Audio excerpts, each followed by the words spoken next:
जे पैसे सारे लोग कहते पैसे मिल गए शहीदों को, पैसे मिलते आ, पैसे नाल बंदे नहीं मिलते है। 3 किले पैली साडी 1 किला सी, खेती करदे 2 किले असीं ठेके दे दित्ते आ।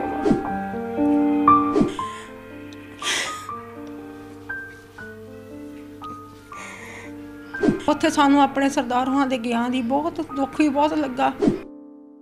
ਅਸੀਂ ਮਸੀਂ अपना गुजारा करदे ਸੀਗੇ दोने भरा।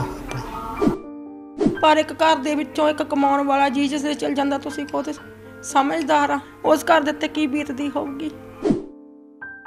जे यही उदण फैसला लै लैंदे मोदी साहब ते इन्नियां शहादतां ना जांदियां, इन्ने घरां दे घर बर्बाद ना हुंदे, जिहड़े जवान पुत्त घरां दे विचों चल गए जां मापे चल गए।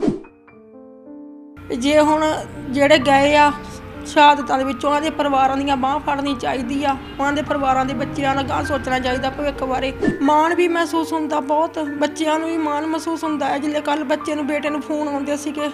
26 नवंबर 2020 हिंदुस्तान दे इतिहास दे विच बहुत वड्डी तरीक मन्नी जावेगी।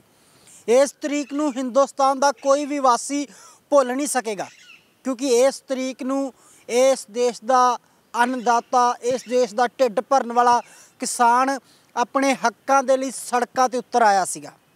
बीजेपी सरकार ने 3 अजिहे कानून धक्के दे नाल किसानां दे उत्ते थोप दिते जो उन्हां दे लई फायदेमंद नहीं, नुकसान का कारण बनने वाले सीगे। किसानां ने एक बहुत वड्डा संघर्ष विढ़िया, सरकार के खिलाफ दिल्ली के बॉर्डरां ते जाके बैठ गए और सरकार नूं घेरना शुरू कर दिता। ते अखीर ते आके मोदी सरकार नूं किसानां दी जिद अगे झुकना भी पिया, किसानां दा हक उन्हां नूं देना पिया। पर कहंदे ने किसी भी मंजिल ते पहुंचण लई बहुत सारियां मुश्किलां दा सामना करना पैंदा है। किसानां नूं इह संघर्ष जितण लई इह कानून रद्द करवाउण दे लई 700 शहादतां देणीਆਂ पईयां, 700 किसानां दी शहीदी हो गई इस संघर्ष नूं पूरा हुंदे हुंदे। इस करके जिथे संघर्ष जितण दी खुशी भी हुंदी है, पर दूसरे पासे गम भी हुंदा है, क्योंकि 700 लोग साडे तो साडे अपने विछड़ गए।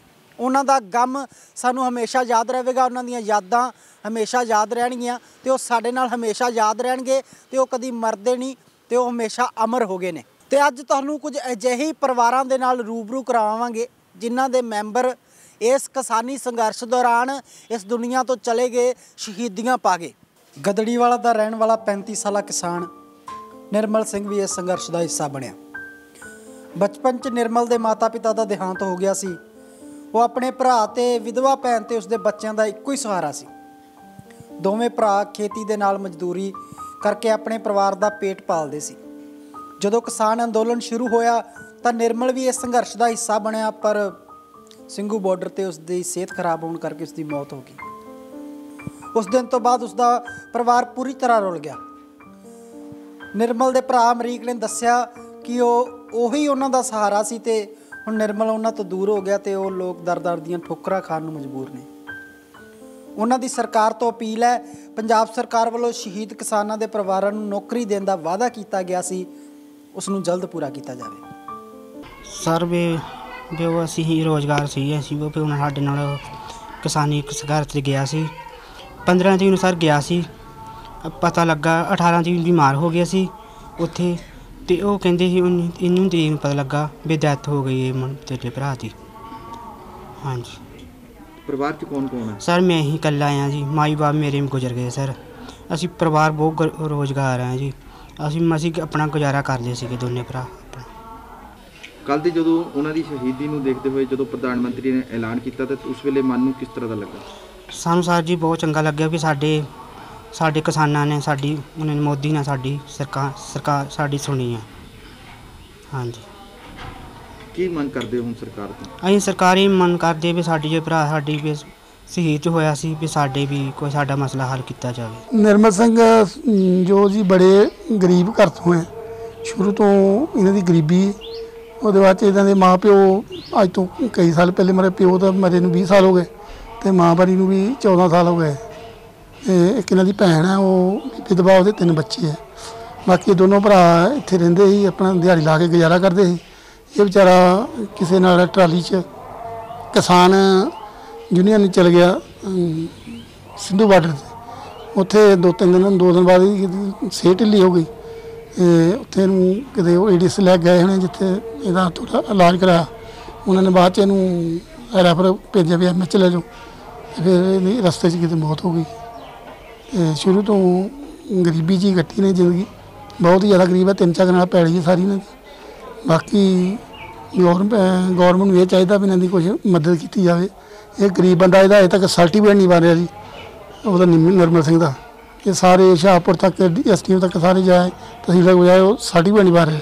ਉਹ ਕਹਿੰਦੇ ਸਰਟੀਫਿਕੇਟ ਲੈ ਗਿਆ ਉਹਦਾ ਜਿੱਥੋਂ ਇਹਦੀ ਡੈਥ ਹੋਈ ਹੈ ਉੱਥੋਂ ਲਿਖਾ ਕੇ ਲਿਆਓ।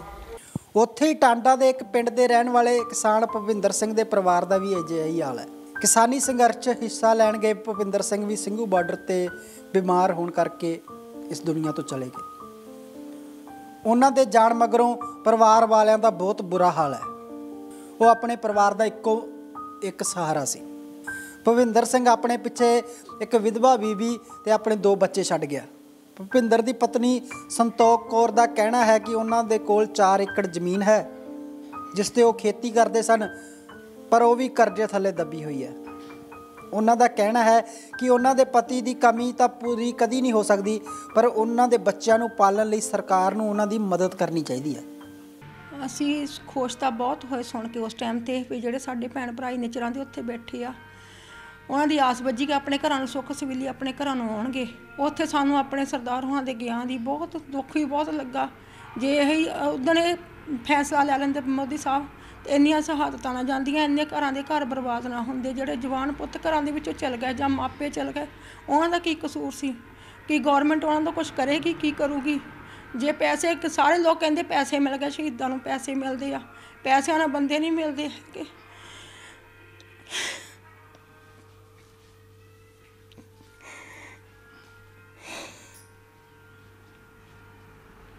ਕੀ ਕਹਿਣਾ ਚਾਹੁੰਦੇ ਹੋ? ਉਹਨਾਂ ਕਿੰਨੀ ਕਿੱਲੇ ਜ਼ਮੀਨ ਸੀਗੀ ਔਰ ਖੇਤੀ ਕਿੰਨੀ ਕਰਦੇ ਸੀ ਲੋਕ? 3 ਕਿੱਲੇ ਪੈਲੀ ਸਾਡੀ, 1 ਕਿੱਲਾ ਸੀ ਖੇਤੀ ਕਰਦੇ, 2 ਕਿੱਲੇ ਅਸੀਂ ਠੇਕੇ ਦੇ ਦਿੱਤੇ। ਉਹ ਅੱਜ ਉਹਨਾਂ ਦੀ ਸ਼ਹਾਦਤ ਨੂੰ ਕਿਸ ਤਰ੍ਹਾਂ ਦਾ ਦੇਖਦੇ ਹੋ? ਮਾਣ ਵੀ ਮਹਿਸੂਸ ਹੁੰਦਾ, ਬਹੁਤ ਬੱਚਿਆਂ ਨੂੰ ਵੀ ਮਾਣ ਮਹਿਸੂਸ ਹੁੰਦਾ ਹੈ। ਜਿਵੇਂ ਕੱਲ੍ਹ ਬੱਚੇ ਨੂੰ, ਬੇਟੇ ਨੂੰ ਫੋਨ ਆਉਂਦੇ ਸੀਗੇ, ਸਾਰੇ ਮੁਬਾਰਕਾਂ ਵੀ ਦਿੰਦੇ ਸੀ, ਨਾਲ ਉਹਦੇ ਪਾਪਾ ਦੀਆਂ ਵੀ ਗੱਲਾਂ ਕਰਦੇ ਸੀ ਵੀ ਅੰਕਲ ਦੀ ਸ਼ਹਾਦਤ ਜਿਹੜੀ ਆ ਉਹ ਜਾਇਆ ਨਹੀਂ ਗਈ, ਸ਼ਹਾਦਤ ਦਾ ਮੁੱਲ ਪਿਆ ਆ। ਉਸ ਗੱਲ ਦੀ ਖੁਸ਼ੀ ਵੀ ਸਾਨੂੰ ਬਹੁਤ ਹੋਈ ਆ। ਪਰ ਇੱਕ ਘਰ ਦੇ ਵਿੱਚੋਂ ਇੱਕ ਕਮਾਉਣ ਵਾਲਾ ਜੀ ਜਿਸ ਦੇ ਚਲ ਜਾਂਦਾ, ਤੁਸੀਂ ਖੁਦ ਸਮਝਦਾਰ ਆ ਉਸ ਘਰ ਦੇ ਉੱਤੇ ਕੀ ਬੀਤਦੀ ਹੋਊਗੀ। ਕੀ ਕਹਿਣਾ ਚਾਹੁੰਦੇ ਇਹਨਾਂ ਹਾਲਾਤਾਂ ਦੇ ਵਿੱਚ? ਇਹ ਕਹਿੰਦੇ ਆ ਜੇ ਹੁਣ ਜਿਹੜੇ ਗਏ ਆ ਸ਼ਹਾਦਤਾਂ ਦੇ ਵਿੱਚ, ਉਹਨਾਂ ਦੇ ਪਰਿਵਾਰਾਂ ਦੀਆਂ ਬਾਂਹ ਫੜਨੀ ਚਾਹੀਦੀ ਆ। ਉਹਨਾਂ ਦੇ ਪਰਿਵਾਰਾਂ ਦੇ ਬੱਚਿਆਂ ਦਾ ਗਾਂਹ ਸੋਚਣਾ ਚਾਹੀਦਾ ਭਵਿੱਖ ਬਾਰੇ, ਕਿਉਂਕਿ ਕਈ ਘਰ ਤਾਂ ਇੱਦਾਂ ਦੇ ਆ ਬਾਹਰ ਵੀ ਨਹੀਂ ਬੱਚਿਆਂ ਨੂੰ ਭੇਜ ਸਕਦੇ। ਹੁਣ ਅਸੀਂ ਬੱਚੇ ਨੂੰ ਬਾਹਰ ਭੇਜਣਾ ਸੀ, ਇਹੀ ਸੋਚਦੇ ਬੱਚਾ ਬਾਹਰ ਜਾਊਗਾ, ਘਰ ਦੇ ਹਾਲਾਤ ਸੁਧਰਨਗੇ ਸਾਡੇ। ਅਸੀਂ ਅੱਜ ਮਕਾਨ ਵੀ ਜਿਹੜੇ ਖੜੇ ਕੀਤੇ ਸੀ, ਕਿੱਲਾ ਆਪਣਾ ਇੱਕ ਵੇਚ ਕੇ ਫਿਰ ਖੜੇ ਕੀਤੇ ਸੀ। ਤੁਸੀਂ ਦੇਖ ਸਕਦੇ, ਸਾਡੇ ਅਜੇ ਤੱਕ ਦਰਵਾਜ਼ੇ ਵੀ ਨਹੀਂ ਲੱਗੇ, ਘਰ ਦੀ ਕੋਈ ਤਿਆਰੀ ਨਹੀਂ ਅਜੇ ਤੱਕ ਸਾਡੇ ਦੀ ਹੋਈ ਹੈਗੀ। ਜੇ ਸਰਕਾਰ ਨੌਕਰੀ ਦੇ ਦੇਊਗੀ, ਗਾਂਹ ਬੱਚਿਆਂ ਦਾ ਭਵਿੱਖ ਚੰਗਾ ਬਣ ਜਾਊਗਾ। ਹੋਰ ਤਾਂ ਸਾਨੂੰ ਕੋਈ ਆਸ ਨਹੀਂ ਹੈ। ਕਿ ਇਹ ਕਹਿੰਦੇ ਚਲੋ ਸਾਨੂੰ ਬੱਚੇ ਨੂੰ ਨੌਕਰੀ ਮਿਲ ਜਾਵੇ। ਸਾਡੇ ਨੂੰ ਬੇਟੀ ਸਾਡੀ ਅਜੇ ਪੜ੍ਹਦੀ ਆ, ਅਸੀਂ ਉਹਨੂੰ ਪੜ੍ਹਾਉਣਾ ਚਾਹੁੰਦੇ। ਉਹਦੇ ਪਾਪਾ ਦਾ ਇੱਕੋ ਸੁਪਨਾ ਸੀ ਉਹਨੂੰ ਪੜ੍ਹਾਉਣ ਦਾ, ਬੇਟੀ ਨੂੰ। ਅਸੀਂ ਬੇਟੀ ਨੂੰ ਪੜ੍ਹਾਉਣਾ ਚਾਹੁੰਦੇ, ਬੇਟੀ ਸਾਡੀ ਪੈਰਾਂ 'ਤੇ ਖੜੀ ਹੋ ਜਾਵੇ ਅਤੇ ਬੇਟੇ ਨੂੰ ਨੌਕਰੀ ਮਿਲ ਜਾਵੇ। ਇਹੀ ਸਰਕਾਰ ਤੋਂ ਮੰਗਦੇ ਅਸੀਂ ਤਾਂ। ਕਿੰਨੇ ਬੱਚੇ ਨੇ? 2 ਬੱਚੇ, ਇੱਕ ਬੇਟਾ ਇੱਕ ਬੇਟੀ। ਬੇਟਾ ਪੜ੍ਹਦਾ BA ਦੇ ਵਿੱਚ ਅਤੇ ਬੇਟੀ +1 ਦੇ ਵਿੱਚ ਆ ਪੜ੍ਹਦੀ। ਤੁਹਾਡੇ ਫਾਦਰ ਸਰਦਾਰ ਭੁਪਿੰਦਰ ਸਿੰਘ ਉਹਨਾਂ ਨੇ ਕਿਸਾਨੀ ਅੰਦੋਲਨ ਦੇ ਵਿੱਚ ਇੱਕ ਵੱਡੀ ਮਿਸਾਲ ਕਾਇਮ ਕਰਦੇ ਹੋਏ ਜਿਹੜਾ ਇੱਕ ਸ਼ਹਾਦਤ ਦਿੱਤੀ, ਉਸ ਸ਼ਹਾਦਤ ਨੂੰ ਕਿਸ ਤਰ੍ਹਾਂ ਦਾ ਦੇਖਦੇ ਹੋ? ਸਾਨੂੰ ਬਹੁਤ ਪ੍ਰਾਊਡ ਫੀਲ ਹੁੰਦਾ ਆਪਣੇ ਪਾਪਾ 'ਤੇ ਕਿ ਉਹਨਾਂ ਦੀ ਸ਼ਹਾਦਤ ਰੰਗ ਲਿਆਈ। ਕੱਲ੍ਹ ਜਿੱਦਾਂ ਮੋਦੀ ਸਾਹਿਬ ਨੇ ਜਿਹੜੇ ਕ੍ਰਿਸ਼ੀ ਕਾਨੂੰਨ ਵਾਪਸ ਲਏ ਆ, ਉਹਨਾਂ ਦੀ ਸ਼ਹਾਦਤ ਕਰਕੇ ਸ਼ਾਇਦ ਵਾਪਸ ਲਏ ਆ। ਜਿਹੜੇ ਇੰਨੇ ਸ਼ਹੀਦ ਹੋਏ, 700 ਤੋਂ ਵੱਧ ਕਿਸਾਨ ਜਿਹੜੇ ਸ਼ਹੀਦ ਹੋਏ, ਕੀ ਪਤਾ ਉਹਨਾਂ 'ਤੇ ਤਰਸ ਕਰਕੇ ਉਹਨੇ ਵਾਪਸ ਲਏ ਹੋਣ, ਕਿ ਗਾਂ ਮੌਤਾਂ ਨਾ ਹੋਣ ਜ਼ਿਆਦੀਆਂ। ਤਾਂ ਕਰਕੇ ਸਾਨੂੰ ਆਪਣੇ ਪਾਪਾ 'ਤੇ ਪ੍ਰਾਊਡ ਹੁੰਦਾ ਹੈ। ਇਹ ਉਹਨਾਂ ਪਰਿਵਾਰਾਂ ਦੀ ਕਹਾਣੀ ਸੀ ਜਿਨ੍ਹਾਂ ਦੇ ਪਰਿਵਾਰਿਕ ਮੈਂਬਰ ਇਸ ਕਿਸਾਨੀ ਸੰਘਰਸ਼ ਦੌਰਾਨ ਸ਼ਹੀਦ ਹੋਏ।